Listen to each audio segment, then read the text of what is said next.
We spent 100 days in a YouTuber-made mod pack. Our main objectives were to explore crazy dungeons, defeat insane bosses, and build our reputation with the races of the realm. And of course, not to die. Although, in retrospect, that didn't quite go as planned. If you want to see whether we were able to defeat these insane bosses and take on the massive structures, then make sure to stick around until the end. And if you enjoy, then feel free to subscribe and drop a like on the video. The sun rose and day 1 began. So, as usual, we headed to fist some trees. Ooh, I wonder what happens to trees in this mod pack. Maybe server lag? Ah, that is strange. Well, I guess I better keep mining.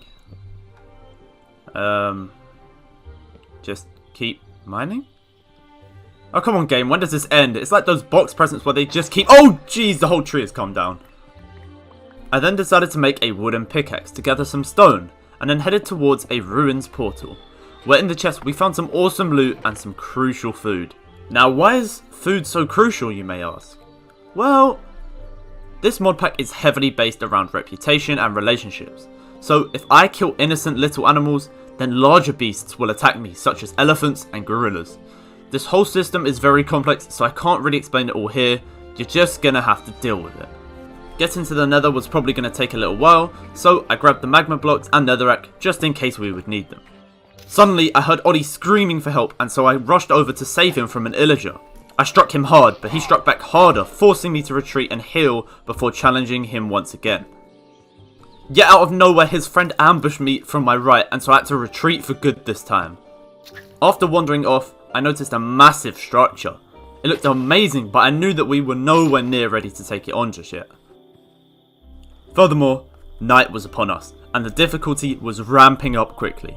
We were heavily outmatched and decided to run, hoping to find shelter, but all of a sudden a rebel Farlander spawned on Olly, taking him out within seconds. I tried fighting back, yet was blown to bits by a single fireball. Ah, but that was just the beginning. Oh, how painful it would be trying to get our beloved stuff back. Why does that Minotaur have a lightning sword? I had so many questions, but at this point I just wanted to make it to the shelter that Olly had found and regain my composure. Oh jeez, oh jeez, oh jeez, oh. I saved myself just in the nick of time and then climbed into the shelter. We now desperately needed food, so while Olly distracted a few mobs, I made a couple of swords and bowls ready for our saving grace. Mushroom stew. After regaining our health, we headed straight for our graves. Yet nothing could ever be quite that simple in this mod pack, could it? We had to fight off our grave, which is just madness, especially when Olly's one turns into some elite mob that one-shots you. And can apparently summon and ride guardians. Eventually, I managed to cheese him and grab the loot bag, obtaining us an enchantment book and 2 golden pickaxes. And with that, the chaos of day 1 came to an end. After recovering from a crazy first day, I decided to take day 2 on nice and easy by firstly gathering some mushrooms for food and some string for beds.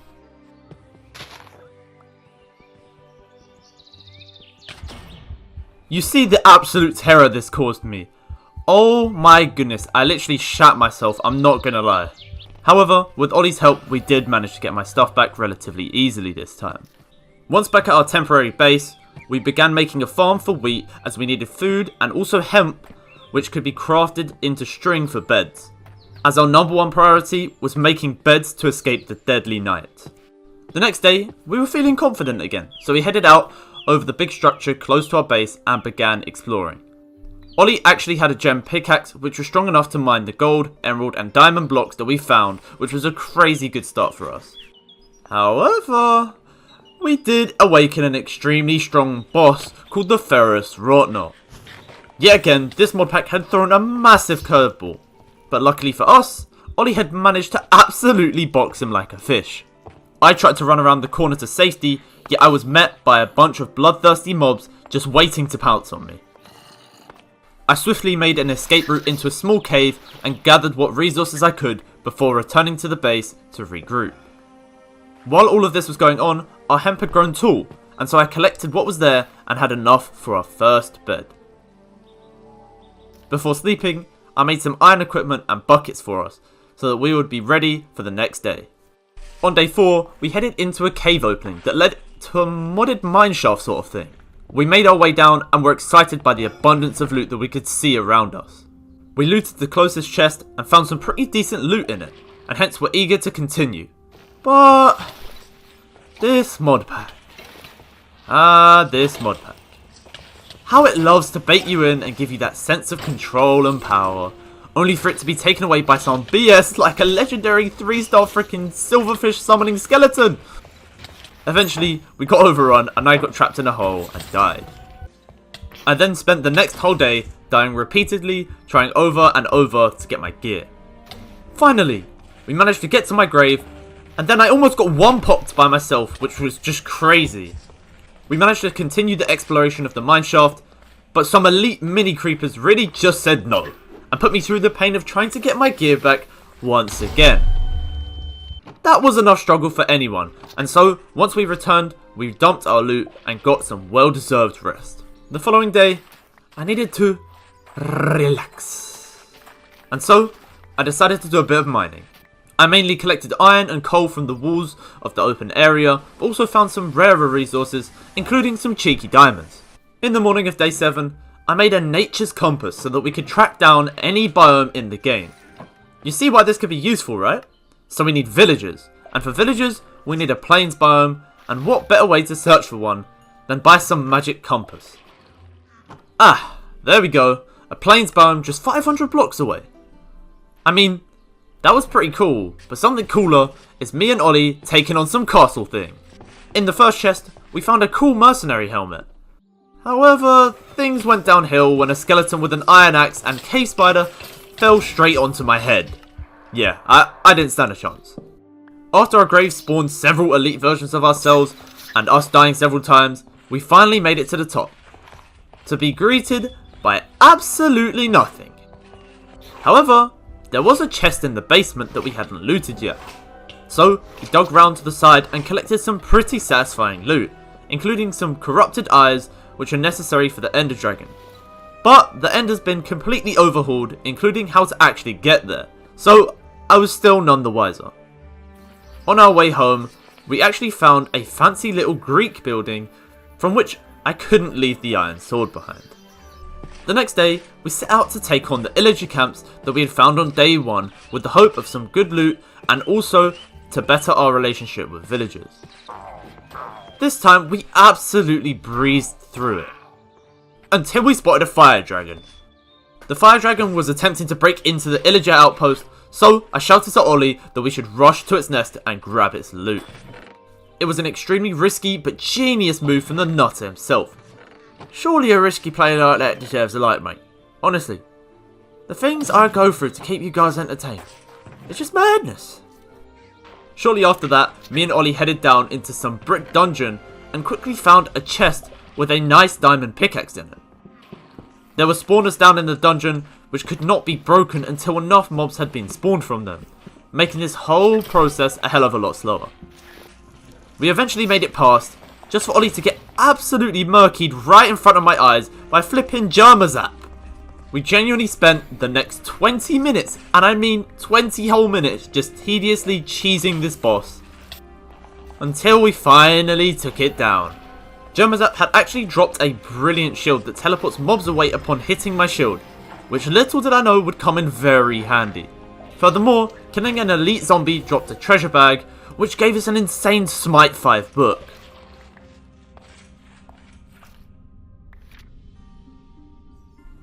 We continued on through the dungeon, finding bits of loot here and there, until suddenly we found the zombie spawner of doom. Literally, this spawner was giving birth to the devil's creation. Wait. Do you smell that? It's cheese time, baby.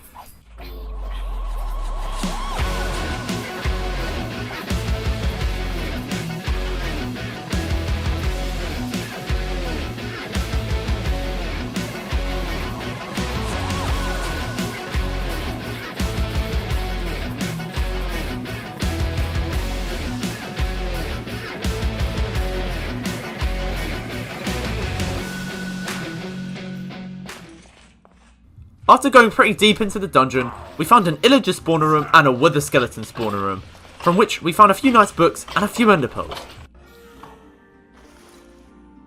Just as we were going to return home, I spotted a crazy lava structure down below us, and we couldn't pass up the opportunity to check it out. But first, I looted a chest next to us and obtained a god apple, which was fantastic as we were running low on resources. Once we got down to the structure, we noticed 4 chests next to a pillar. And little did we know, we had just hit the freaking jackpot. Just look at this loot! Our inventories were completely clogged, but we managed to share most of the insane loot between us. Then we continued on as this seemed to be the bottom layer of the dungeon, and we were hoping for more good loot. Furthermore, this new Shop 3 Smiteful sword was really handy in shredding these tankier mobs, and so I decided to kill the mobs while Ollie grabbed most of the loot. While exploring, I had to go AFK for a few minutes, and in this time, Ollie almost managed to die, and so had to retreat out of the dungeon, as we didn't want to risk losing this crazy loot. I could have returned with him, but I decided to be brave and explore further by myself. And while looting a room of strays, a big explosion took me down to 3 hearts, so I sprinted away in terror. This loot was too good to risk losing, and so I decided to backtrack my way out of the dungeon. After finally returning home, I made an anvil and slapped on a few books that I found during the dungeon run, and repaired some of my gear. Ollie had actually just made a nether portal, so I geared up and headed in without my game sound working properly, so apologies for that. The next day, I mainly spent my time reading through an illager's will that dropped upon dying, and it did a bit of explaining about some of the general systems within the modpack.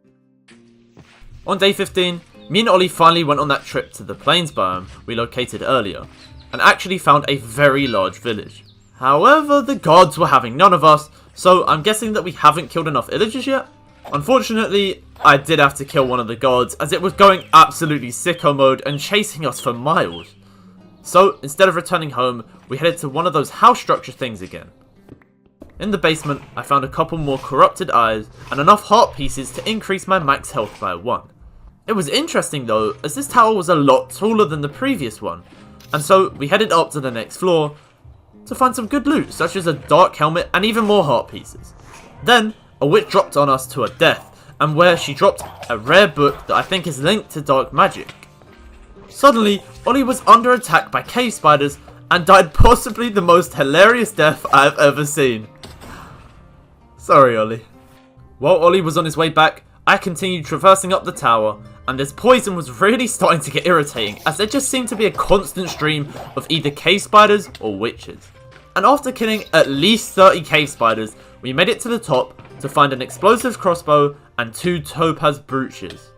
The journey home was pretty peaceful, until a mutant skeleton showed up and started shooting us through frickin' walls.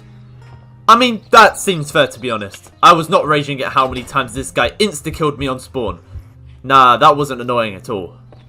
Every death resulted in 1 heart lost, and I got to a point where we just had to leave the server so that it would eventually despawn or move away. You can actually see the cluster of deaths on the minimap where we just got spawn killed repeatedly. And we are hoping that that never happens again. The next day, I decided to go mining for a bit. But that trip was quickly interrupted when I found another modded mineshaft thing. This time, it was a whole lot easier. Mainly because of our gear, but also because I somehow leveled up enough to unlock the ability to now mine spawners.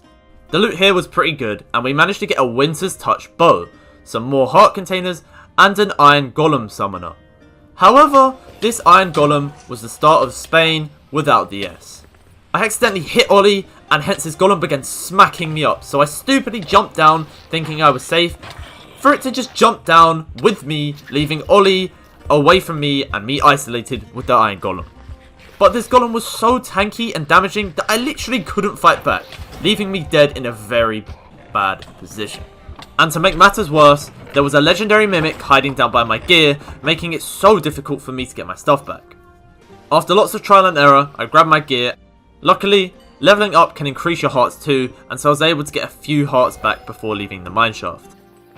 On day 22, we headed over to the massive Chinese-inspired building in the swamp area. From a nearby ruins portal, we found some cool gear including an Illager's Bane 5 gold sword. The entrance to this massive building seemed to be hard to find, so I just mined my way in.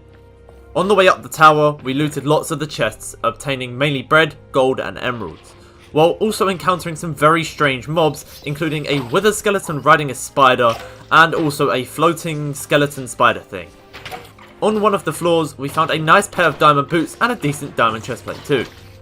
Furthermore, on the floor just above that, we found a cracked book. The book had looting 4 and fortune 4, which we would likely use the fortune for. Everything was going swimmingly until creepers. And yeah, that was some pretty unfortunate stuff, to be honest, as I hit the creeper back into the other creeper, which exploded, impulsing the other creeper towards me, right in my face, ready to explode. I made it back alright, however the annoying thing was I'd lost half of my levels. We continued up the tower further and further, dying a couple times here and there, including getting absolutely destroyed by a 2-star Minotaur in one hit. Unfortunately, the loot was quite repetitive, until we finally reached the top. Up top, there are a bunch of chests filled with good loot, including diamond gear and some nice enchant books. The next day, we were finally back home again, and it was time to combine and upgrade all of our gear. I started by combining my boots with some mending boots looted from the tower, meaning I had a great base for some god boots. Then, I opened the 17 treasure bags obtained from the tower, and mainly got useless gold stuff. But I did get a EmberwulfZ book, which I then slapped onto my sword. Furthermore, I then used a few spare diamonds to return it to full durability. There were still so many more enchantments that I wanted to put on my gear, however XP was a problem, as we both didn't have enough to upgrade our gear to its desired state. We had our 1-day break, so it was now back to adventuring. While exploring, we came across a structure which gave us 4 extra heart containers, which was a nice little bonus for us both. After that, we took shelter for the night in nearby tents. We continued our journey and came across several structures, which offered a variety of loot, including heart containers, gear, and food. A few of these structures contain illagers, and one of these also contained an artifact. Increases the length of invincibility after taking damage. We'll take it. As you can see, all of this was very worth it, and I had a whole nother row of hearts now. The following day, we headed to a stone structure and found frickin' Medusa. Is she AFK? Hello? What's happening?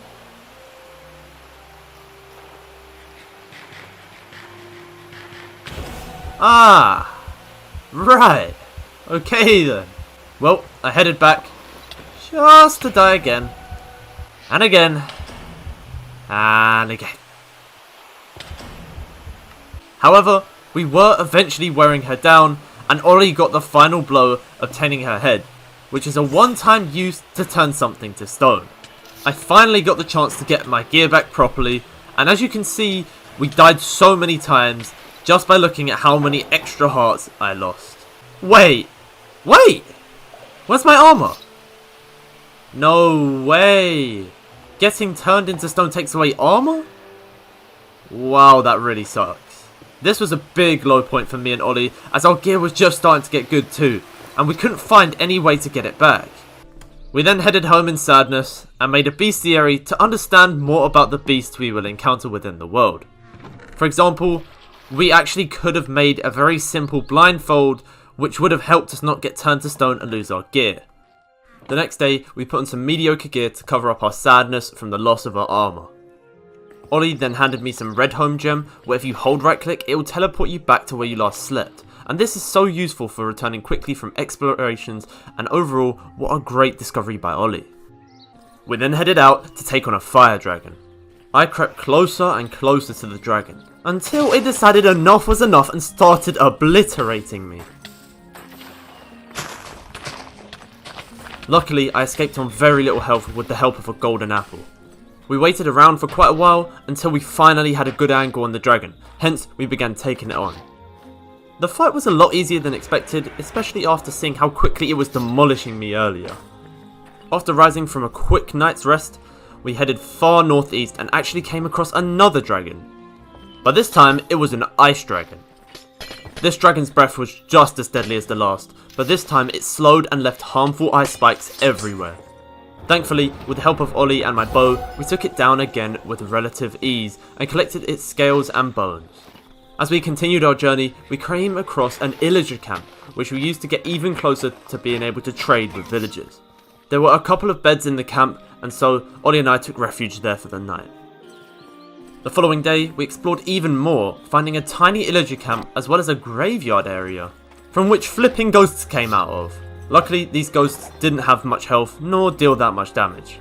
So, as usual, we just kept exploring, until we came across a crazy fire-headed woman called an Empusa who literally took a steaming hot dump on my face. Ouch. Yeah, that hurt. Fortunately, we had recently slept in the illager outpost and hence the travel back was not all that far. And after retrieving my items, we came across what appeared to be a human castle or outpost. However, these humans were clearly hostile. So, we started killing them, and then realised there was actually no loot in there, and that we probably shouldn't have killed them, as they eventually may have become friendly? Oh well, at least we got some anvils and brewing stands. By day 34, we had found our third illager camp. And yes, finally, guards will now be neutral. Now all we needed was to kill a few more illagers so that villagers would eventually trade with us. We found a few more house tower things, and from one we actually found an artifact which was a leprechaun hat that essentially gave us the looting effect. We also ended up finding another big Chinese tower. However, why go through the tower normally when you could just climb up the edge and straight to the top where all the good loot is? The top floor was a little different this time, but by water bucketing down, we were easily able to reach the loot. This top floor loot is always great as it ends up offering loads of resources as well as some cool gear such as the altruistic 3 diamond boots and also some very nice books. On our way home, we actually found some of the most insane structures yet, such as a floating island, a humongous illager castle, and a massive flying ship. On our way home, we found a 4th illager camp, from which I obtained 2 artifacts. I now have Cloud in a bottle that allows me to double jump, and a panic necklace which increases my movement speed after getting hit. Both are pretty awesome and very handy things to have. Eventually, we made it home and then slept through to the next morning. And in that morning, we upgraded our gear, ready to go straight back out there. The best enchant I got, for sure, had to be the Endless Quiver enchant, which is essentially infinity, but for any type of arrow, e.g. the custom status ones. Our gear is now looking way better, with basically full diamond once again. After sleeping, we headed straight to the massive illager castle. However, the only problem was, it was a little laggy. And when I say a little, I mean very laggy. I had to relog, and in doing so, I accidentally fell down into a nearby ravine. However, this was a blessing in disguise, as it highlighted that the illagers actually had a downstairs fortress too. This was actually insane, like I think we'd found the illager outpost of all illager outposts. I then headed back into the castle and found myself stuck, fighting off illager after illager after... Wait, what? An ambush? Oh no, I am out of here. As you can see, those ambushes are pretty deadly with special types of illagers spawning, such as armoured vindicators, that can also mine into where you are, so I was definitely not safe inside. The only good thing about that illager castle was that it allowed us to kill more than enough illagers in order to unlock trading with the villagers. So, that's what we began doing on day 41.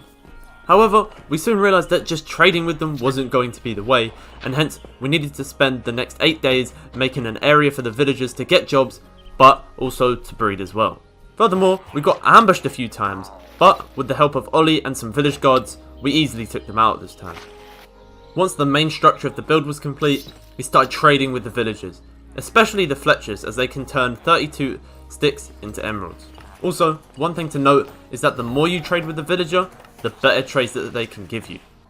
For example, the armourer initially traded 4 emeralds for iron boots, but after leveling him up enough, he now offered 1 emerald for iron boots. So you can see how this would scale up quite well. Moreover, we decided to buy Leeching 2 books from the librarian as it sounded cool and gives a bit of health back once you kill an enemy. On day 50, the halfway point, I found a stone brick staircase leading downwards near the village. It seemed to be a large villager prison. The loot wasn't all that, other than a couple of blast furnaces that are useful to give a villager the armor trait, but we did find a few iron blocks along the way, so I won't complain about that. Once coming out of the prison, I headed back to the village, or so I thought. I'd actually headed to the wrong village. This village was very different, but I really liked its decoration. However, that did not stop us from looting it all. The village provided some resources as well as some random dragon heads. We were going to head back to the right village this time, but I got sidetracked and made us go to some abandoned structure, from which we obtained a stack of torches, stone brick, and then a couple of bows with some interesting enchants.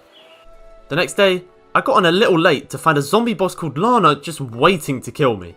So, as any Chad Minecraft player does, I cheesed the fight as this mod pack is so unpredictable with damage numbers, and 20 levels was just too much to risk. Upon death, Lana dropped a helmet with Fire Protection 3 and Tumblebee 3. But more importantly, the helmet was of uncommon quality, meaning that it had much greater defense than usual. I didn't even know that that was a thing at this point, so I was excited by the fact that there may be even higher qualities such as legendary. While trading with the villagers, I actually got given a book that hinted about collecting 15 cursed chests in order to activate some event. I guess that would be something to do in the future, but as for right now, I continued the mass deforestation for maximum stick production. While I was doing that, Ollie was actually talking to a plague doctor and accidentally used a fancy book to turn him into the Black Death. The Black Death had a lot of health and spawned a ton of annoying plagued rats, which did actually end up giving me the plague. Overall, the fight was quite long, but not all too exciting or dangerous, and upon defeating the Black Death, we obtained its weapon and its mask. My XP was looking great, and that Fortune 4 on the pickaxe wasn't looking far off. Until I accidentally unlocked a new trinket slot for the magnet, which can be activated to collect nearby items and XP. It's sad that I lost my XP, however I wasn't too disappointed considering the magnet trinket was actually pretty cool. It's actually quite funny that it was already day 55 and we'd only just decided to start building our main house. I guess that just goes to show how busy we have been in this mod pack. Moreover, while building the house, I remembered that there was a quests tab and that also some villagers supposedly gave me notes. Yet I had actually never found them in my inventory. Well, that is because we had to accept the reward for the quests, and this is where the books actually came from. The books were quite vague and mysterious as usual, and so I decided that we would consider them more seriously after completing the house. And there we had it. Our house had been fully renovated after a grand total of 8 days straight. As usual guys, drop a comment rating out of 10 in the comments, as it's always great to hear the feedback. And if you haven't seen any of the builds or are new to the channel, then you should go check out my other videos, as this is a pretty recurring theme at this point.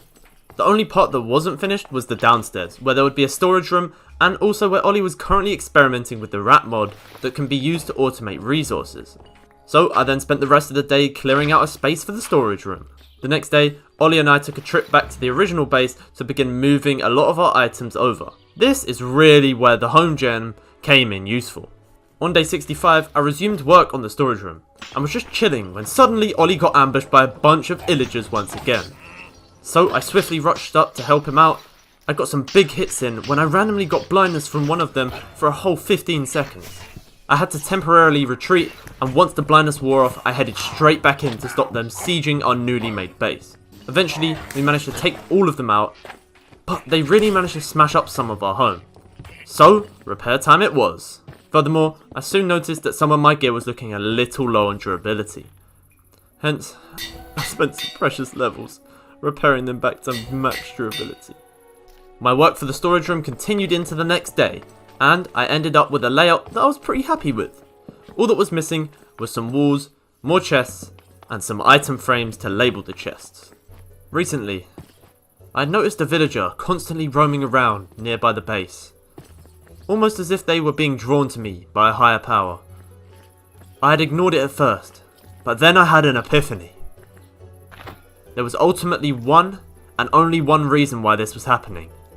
This villager had not been chosen by me, rather it had been chosen for me by the villager gods, to become the one and only Steve 3.0!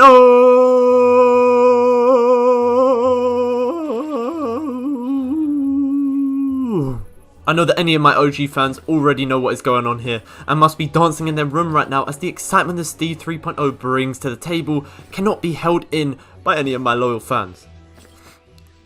I love you guys. The next day, I made a new nether portal in an attempt to find blazes, so that I can make splash potions of instant health to heal Steve 3.0. Guys, I don't really want to tell you this, but I may have accidentally killed Steve 3.0.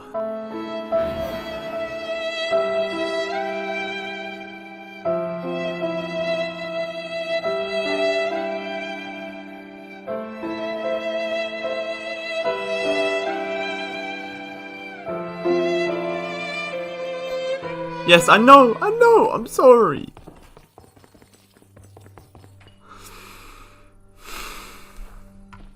I guess rest in peace, Steve 3.0. Maybe it wasn't meant to be. Did you... You see what I did there? It wasn't meant to be... Sorry, my bad. Steve's death is no laughing matter, but that pun was quite beautiful. Oh, for God's sake, I really should behave myself. Oh my god, I've lost the plot. Right! The next 3 days were spent by me and Ollie exploring the Nether. We found lots of ores such as quartz and red geode that give good XP and also tons of mobs. Furthermore, we found a weird glass structure that was mainly useless, other than it provided us with a stack of phantom membranes and some pretty cool levitating arrows. I did also end up finding my first ancient debris while exploring a basalt biome. Moreover, I ended up finding a nether brick castle, which intrigues me greatly. I explored pretty much every inch of the nether brick castle, but the only useful things I found were armoured blazes that drop cool ingots and blaze rods, and also an inside bit full of tungsten ore. We spent the next day organising and labelling our chests, as we had to transfer a lot of our items from outside to inside. Having little XP was getting really annoying, so we headed into the Nether and reached level 35, which is what I needed for the Fortune 4 pickaxe enchant that we are finally able to use. Over the duration of day 76 and day 77, we finished transferring items inside and decorating the downstairs, as well as making the start of an enchantment room. By day 78, the enchant room was finished, and overall, I really liked its feel and aesthetic. Kinda reminds me of my very first 100 days video. The following morning, I decided to test the Fortune 4 by breaking 41 of our emerald ore. And to be fair, we got a decent turnover, obtaining a stack and 56 emeralds from just 41 ore. As for the rest of the day, we decided to start a raid. But this one was modded, and hence everything was a hell of a lot bigger and better. Some crazy mobs were spawning, such as an elite black golem and the Illager King. We continued with the raid into the next day. However, because we got logged out, the raid got cancelled, so technically that was only the final wave, and yeah, it was a bit annoying that it got cancelled, but it was still good fun. Later in the day, I headed to a waystone that we had found previously and decided to actually pick it up and bring it home. Now, we could teleport from our house to any other waystone we had activated on the entire map. Do you guys remember that massive spaceship we had found earlier on? Well, either way, it was time to get up there and see what's going on. We pillared up just to get shot straight back down again. Luckily enough, I managed to land on some tree leaves before hitting the floor, cushioning the blow. This time, I made sure to leave a water source so that we could easily get up and down. At the corner of my eye, I spotted a ghast spawner and hence started building over to it. Suddenly, a massive ghast spawned, exploding my bridge before I could even react, leading me plummeting towards the ground. Luckily, my totem of undying saved me, however, I really do wish I hadn't wasted it on something so easily avoidable. Once on the ship, I headed straight for the closest spawner, however I got heavily chunked down by a couple of arrows, forcing me to back off and heal. I managed to attack the ship from a different angle and looted the first barrel, from which I obtained a nether eye and a hat artifact that allows me to drink faster. Furthermore, we managed to take out the other spawner, leaving us in a pretty damn good position. By searching the rest of the barrels, we managed to find more nether eyes, a shoe artifact, and some extra topaz brooches. Then, I headed up the ladder towards another ghast spawner guarding a chest. This time, I managed to snipe the ghast with ease and seize the abundance of good loot within the chest. I could now shoot infinite slowness 5 arrows, so I was very happy. after heading back down to the ship, there seemed to just be an infinite stream of super tanky zombies. We were really starting to get overwhelmed, even with cheesing them, and we just didn't have the durability on our swords to kill all of them. So, I found a way around and into the basement, obtaining an insane sword and tons of sick loot. Once back down from the spaceship, I spent some time rolling jobs on villagers and eventually got a Illager's Bane 7 trade which I slapped onto a fresh sword. I wanted a lot more lecterns, and so I headed to any structures I could remember that had bookshelves, such as the villager prison. The next day, I actually grew a golden apple tree, which as you probably guessed, gave me golden apples, but also a god apple. Now, for my lectern plan, I needed some space, so it was time to kill the masses of the villagers and remove the beds so that they can no longer breed, as I think our breeder was a little bit too effective. By day 89, my lectern plan was complete, and I had a librarian inside each hole ready to trade. The main reason for all of this was to obtain mending and unbreaking books, as our gear's durability was a big problem. While I was occupied by setting all of that up, Olly had been busy making a mob farm so that we could actually get enough XP to use these books. So I spent a day grinding it for a bit so that I could repair my diamond boots. With my gear now having sufficient durability, we headed up to the floating island we'd found earlier. Then we continued further up the other tower to find a room of zombies and evokers, neither of which were much trouble other than the annoying vexes. I managed to grab a soul enchanter, which was huge because when we get into dark magic, this can help enchant our weapons like crazy. There wasn't all that much loot in the remaining areas of the tower, but I did grab any wither skulls I could find. Furthermore, Olly had actually been turned into a pig by one of the mobs in the floor above. Quite fitting, really. Once we returned home, Olly showed me a new book he found which spoke of 3 guardians protecting us from invasions from other dimensions. Olly managed to create an item required to summon one of them, and it was a king slime. But the king slime was kinda at build limit. Well, I guess the only option was to build up to him. And you'll never guess what? He jumped straight back down after we finally got close. Eventually, we wore down the king slime as he didn't seem to really fight back all that much considering he was supposedly a guardian of the galaxy.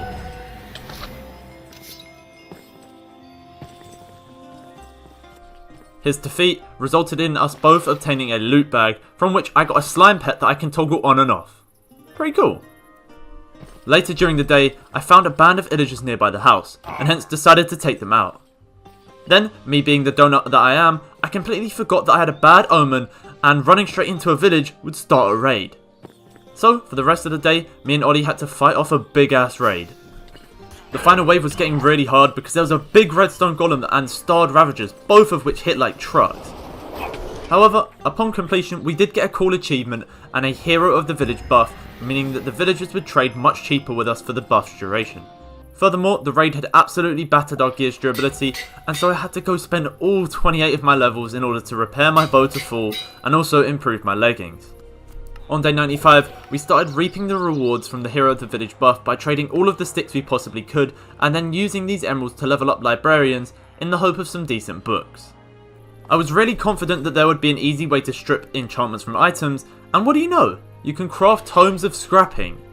These tomes essentially take the enchants from an item and put it on a book, but this process actually destroys the original item as a consequence. Either way, I wish I had discovered this much sooner. We got pretty unlucky and didn't end up with many good books from the villagers, however we did get a cool trade about a lightning dragon heart. But of course that was the only dragon type we didn't flipping fight. For the final few days, we made it our goal to traverse every inch of the Illager castle and hopefully obtain some fantastic loot. I started by collecting like 4 stacks of books from all the shelves, as why not, we would probably need them eventually. After exploring some mainly useless areas for a while, I found a ladder dungeon where I found our second cold eye, which we would probably need for getting to the Ender Dragon. There were so many Illagers everywhere, however I was particularly interested in the illusionists, because when they died they seemed to drop great gear all around them. For example, you can see these 2 unbreaking 3 diamond pickaxes and this mending chestplate. Suddenly, a 4-star purple vex hit me for my whole health bar, causing my totem of undying to proc. This led me to run away as fast as I could. I was checking the beautiful gear in my inventory when out of nowhere the 4-star vex had tracked me through several walls and just utterly one-banged me. Well, seems fair to be honest. There goes all my levels. By the time I got back, Ollie had apparently killed it, and so I was safe enough to get my gear back. We then found a little external bit from the castle where there seemed to be a lot of illagers, and I can see why, because the chest contains some extremely nice ancient tomes that I would one day figure out how to actually use. There were so many avenues to go down, and so we went down all of them one by one. In one part of the castle, there was a 4-star Ravager hiding around the corner, which just obliterated me like I was nothing. Luckily enough, I'd blocked him off just as I died, meaning we were just about safe. We were almost done with exploring the castle when I found an unexplored passage, so I went solo as Ollie had gone to finish with the top of the castle. It was definitely worth my time because I ended up finding 2 lost eyes, neither of which we had ever found before. That find was very needed as I was beginning to lose faith in the loot of the Illager castle. Moreover, you may have noticed that all of these chests had given me about 3 stacks of enchant bottles, which was pretty insane in itself. I'm positive that we managed to fully take on the Illager castle, hence leaving satisfied as our goal for the final few days was to take on that beast of a structure. However, I was a bit disappointed that there wasn't a boss, or we didn't find a boss, but as I said, I think we explored everywhere. So, using the home gem, I returned to bed to finish off the 100-day journey. Now that was crazy. Thank you guys so much for watching. I have to say that I thoroughly enjoyed making this video, as playing this insane mod pack with Ollie was just a blast. And I hope that was reflected by the video. I'm hoping to do 200 days of this series as we still have so much to do, so make sure to let me know if you would be happy to see that. Before the end of the video, I need to announce that there will be a delay on the 200 days of modded Skyblock for an unknown amount of time due to personal reasons. I apologise for this, but I hope you can understand and give just as much support on this video instead. Huge shout out to Bastilia14 and also Ollie for making this video possible. A link to the mod pack and their channels will be in the description. And while you're there, give us a thumbs up and subscribe, as it really does help my channel. Make sure to subscribe to Ollie, aka Turtlose, and turn on notifications for when his version of the video releases. Apart from that guys, enjoy your day and thanks for all of your support.